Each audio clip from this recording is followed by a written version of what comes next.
Vous galérez avec votre chien, vous galérez pour lui apprendre des ordres, pour l'éduquer, vous ne savez pas comment faire, quelle technique employer, vous voyez de tout et n'importe quoi sur internet, vous posez des questions autour de vous, on vous dit tout et son contraire, vous ne savez pas comment faire. Dans cette vidéo, je vais vous expliquer les 4 uniques façons qui sont à votre disposition pour dresser et éduquer votre chien.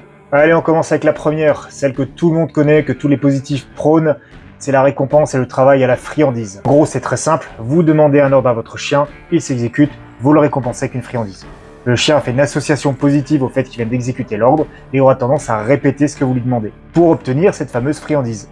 Alors ce travail sur du chiot, c'est super intéressant parce que si vous commencez à sortir un jouet avec le chiot, il aura vite tendance à être distrait, à trop s'exciter, voire à ignorer le jouet. La friandise le focalise un peu plus et vous pouvez tranquillement travailler avec un chiot.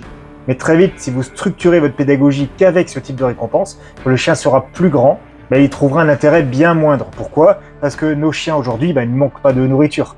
Vous le nourrissez 1, 2 fois, 3 fois par jour. En gros, il sait qu'il ne mourra pas de faim.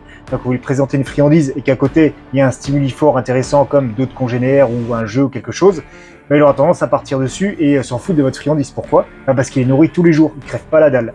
Donc, face à des stimuli forts ou des choses qui l'intéressent plus, votre petite friandise, il s'en foutra.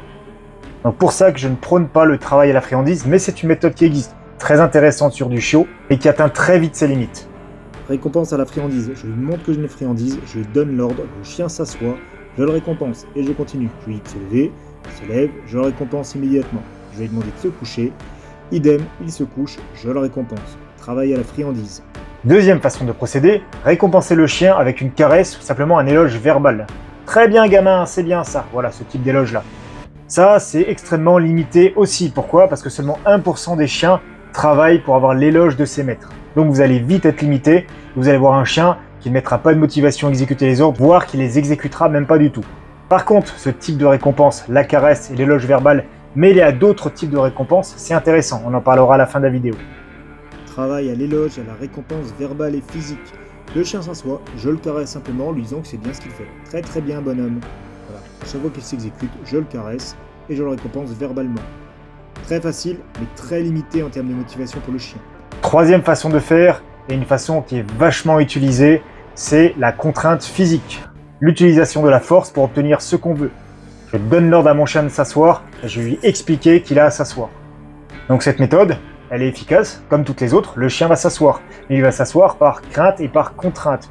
Donc vous n'allez tisser aucun lien avec votre animal, et il n'exécutera pas aux ordres avec motivation et envie de le faire. Et qui a envie d'avoir un animal qui travaille sous la contrainte ? Par contre, l'utilisation de la contrainte a un intérêt, mais on en parlera également à la fin de la vidéo. Travail à la contrainte physique. Je force le chien à exécuter l'ordre que je lui donne. On est d'accord que là, en termes de motivation pour le chien, on est à la ramasse. La quatrième et dernière méthode qui est à votre disposition, celle que je trouve le plus efficace, c'est la récompense par le jouet, par l'instinct de prédation. À savoir que quand vous présentez un jouet à votre chien, il ne voit pas ça comme un jouet. En fait, pour lui, dans sa tête, il s'imagine que c'est une proie. En fait, quand vous jetez une balle qui court derrière, c'est lui son patron moteur de poursuite de son instinct de prédation qu'il est en train de défouler. L'instinct de prédation, c'est quelque chose de très fort et génétiquement ancré dans l'animal. Et il peut faire plaisir et dépenser cet instinct de prédation en courant derrière les jouets, en mâchouillant les jouets, etc. Donc en fait, quand vous jouez à la balle avec votre chien, vous le récompensez par une balle, c'est juste sur l'instinct de prédation que vous êtes en train de jouer pour le récompenser. Et ça, c'est extrêmement fort parce que tous les chiens ont un instinct de prédation, plus ou moins développé entre certaines races, on est d'accord, mais tous les chiens ont cet instinct de prédation. Tous les chiens, vous pouvez les rendre joueurs. Et quand vous aurez réussi à rendre votre chien joueur, vous verrez qu'il se donnera à fond pour obtenir son jouet. C'est pour moi une des meilleures méthodes pour travailler. Je lui montre la récompense, dès qu'il s'exécute, je lui donne son jouet. Je la récupère et je balance l'ordre suivant. Le chien comprend parfaitement que s'il veut avoir son jouet, sa source de motivation, il doit exécuter l'ordre demandé. Dans cet exemple, je ne suis pas hyper motivant pour le chien, je vous montrerai mieux en fin de vidéo. Donc là, je vous ai donné les 4 méthodes séparées les unes des autres. Mais en vérité, pour obtenir le maximum de résultats, il faut les regrouper et travailler avec chacune d'entre elles. Je m'explique. Avec un chiot, je vais travailler à la récompense par la friandise.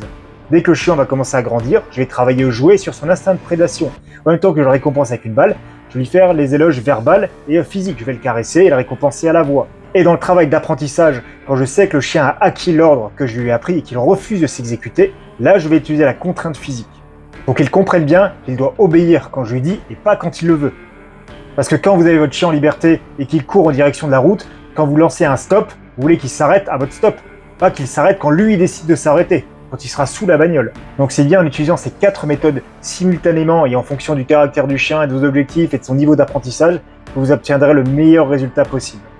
Je change d'exercice, je suis sur un exercice de marche au pied. Vous voyez, je travaille sur l'instinct de prédation, je présente sa proie au chien, donc son jouet, et il sait qu'il doit me suivre, exécuter l'ordre, parce que je lui ai appris pour recevoir ce fameux jouet. Je lui fais une séquence de travail plus ou moins longue, et à l'issue, je le récompense. Le jouet tombe comme une proie, je me bagarre un peu avec lui pour mettre de l'interaction et créer un lien avec mon chien, tout en le récompensant verbalement. Et je vais encore lui faire plaisir en jouant sur son patron moteur de poursuite, en jetant le jouet comme si c'était une proie. Quand le chien a compris que pour obtenir tous ses plaisirs, il doit exécuter ses ordres, croyez bien qu'il va mettre un maximum de motivation. Vous obtiendrez un chien qui est motivé pour travailler,